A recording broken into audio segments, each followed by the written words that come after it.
Welcome to new TV Telugu. ఇప్పుడు AP top 10 చూద్దాం. పులివెందులలోని శ్రీ పద్మావతి సమేత కళ్యాణ వెంకటరమణ స్వామి ఆలయంలో వార్షిక బ్రహ్మోత్సవాలు వైభవంగా జరుగుతున్నాయి. ఈ ఉత్సవాలలో భాగంగా స్వామివారికి వార్షిక బ్రహ్మోత్సవాలలో జరిగిన తప్పులను క్షమించమని కోరుతూ సహస్ర కలశాభిషేకం, పుష్పాభిషేకం నిర్వహించారు. శ్రీదేవి, భూదేవి సమేతంగా శ్రీ వెంకటరమణ స్వామివారిని వివిధ రకాల ఆభరణాలతో స్వర్ణశోభితంగా అలంకరించారు. అనంతరం వివిధ రకాల పుష్పాలతో పుష్పార్చన, వేద మంత్రోచ్చారణ చేశారు. ప్రకాశం జిల్లా సింగరాయకొండలోని మూలగంటపాడులో చిట్టీల పేరుతో కోట్లతో అప్పులు చేసి కనిపించకుండా పోయిన శ్రీనుపై బాధితులు పోలీసులకు ఫిర్యాదు చేశారు. శ్రీను తన ఆస్తులన్నీ అమ్ముకొని అత్యంత గోప్యంగా వెళ్లిపోయినట్లు సమాచారం. పోలీసులు ఈ కేసుపై దర్యాప్తు చేస్తున్నట్లు తెలిపారు.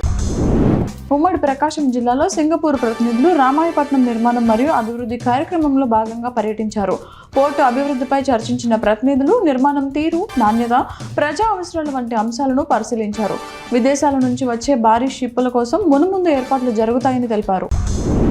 నరసన్నపేట మండలం సత్యవరం గ్రామంలో పలు అభివృద్ధి కార్యక్రమాలు చేపడుతున్నట్లు ఎంపీపీ అరంగి మురళీధర్ తెలిపారు. ఆయన స్థానిక గ్రామంలో డ్రైనేజీ నిర్మాణ పనులకు శంకుస్థాపన చేశారు.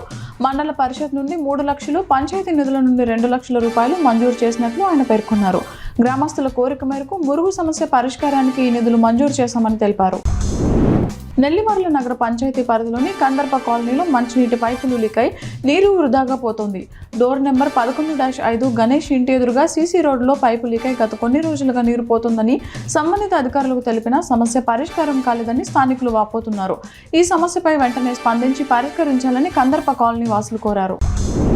కుప్పం ప్రాంతాన్ని సస్యశ్యామలం చేస్తున్న కృష్ణా జలాలను చూస్తుంటే ఆనందంగా ఉందని ఎమ్మెల్సీ కంచర్ల శ్రీకాంత్ అన్నారు. గుడిపల్లి మండలంలోని పీబీవాడలో టీడీపీ శ్రేణులు నిర్వహించిన మీడియా సమావేశంలో ఆయన పాల్గొన్నారు. అనంతరం హంద్రేనీవా కాలువలో సరదాగా ఈత కొట్టిన ఎమ్మెల్సీ శ్రీకాంత్ టీడీపీ శ్రేణులతో కలిసి నీళ్లతో ఆడుకుంటూ చిన్ననాటి జ్ఞాపకాలను గుర్తు చేసుకున్నారు. కల్తీ నెయ్యి అంశం నుంచి ప్రజల దృష్టిని మళ్లించేందుకే అంబటి రాంబాబు సీఎంపై అసభ్యకర వ్యాఖ్యలు చేశారని జనసేన నేత కిరణ్ రాయల్ ఆరోపించారు. తిరుపతిలో ఆయన మీడియాతో మాట్లాడుతూ అంబటి నోటి దూకుడుతో మాట్లాడితే ప్రభుత్వం కాపులపై కక్ష సాధిస్తోందని వైసీపీ నేతలు తప్పుడు ప్రచారం చేస్తున్నారని మండిపడ్డారు. గతంలో పవన్ కళ్యాణ్ చిరంజీవిని వ్యక్తిగతంగా దూషించినప్పుడు కాపు సంఘాలు ఎక్కడికి పోయాయని ప్రశ్నించారు. ప్రజలు ఇలాంటి రాజకీయ డ్రామాలను గుర్తించి తగిన గుణపాఠం చెబుతారని ఆయన అన్నారు. ప్రకాశం జిల్లా కొండపల్లిలో జరిగిన వైసీపీ రౌండ్ టేబుల్ సమావేశంలో రాష్ట్ర అధికార ప్రతినిధి బొట్ల రామారావు పాల్గొన్నారు. ఈ సందర్భంగా నియోజకవర్గ ఇన్ఛార్జ్ సురేష్ మాట్లాడుతూ వైసీపీలో సమన్వయం లోపించిందని, అధికారంలో ఉన్నప్పుడు మండల నేతలు టీడీపీతో కుమ్మక్కయ్యారని ఆరోపించారు. ఇటీవల కొండపి పంచాయతీ ఎన్నికల్లో పోటీ చేయకుండా ఆగాల్సిన పరిస్థితి ఎందుకు వచ్చిందని ఆయన ప్రశ్నించారు. జాతీయ రోడ్డు భద్రత మాసోత్సవాల సందర్భంగా పులివెందులలోని ఓ విద్యా సంస్థలో సిఐ సీతారామరెడ్డి విద్యార్థులకు రోడ్డు భద్రతపై అవగాహన కల్పించారు. హెల్మెట్, సీట్ బెల్ట్ వాడకం ప్రాముఖ్యతను, వాహనాలు నడుపుతున్నప్పుడు మొబైల్ ఫోన్ వాడకం వల్ల కలిగే ప్రమాదాలను వివరించారు. ట్రాఫిక్ నిబంధనలను ఖచ్చితంగా పాటిస్తే రోడ్డు ప్రమాదాలను గణనీయంగా తగ్గించవచ్చని ఆయన సూచించారు. రాష్ట్రంలో జరుగుతున్న రాజకీయ అనుచిత వ్యాఖ్యలపై టీడీపీ నేత వెంకటరామరెడ్డి తీవ్ర ఆగ్రహం వ్యక్తం చేశారు.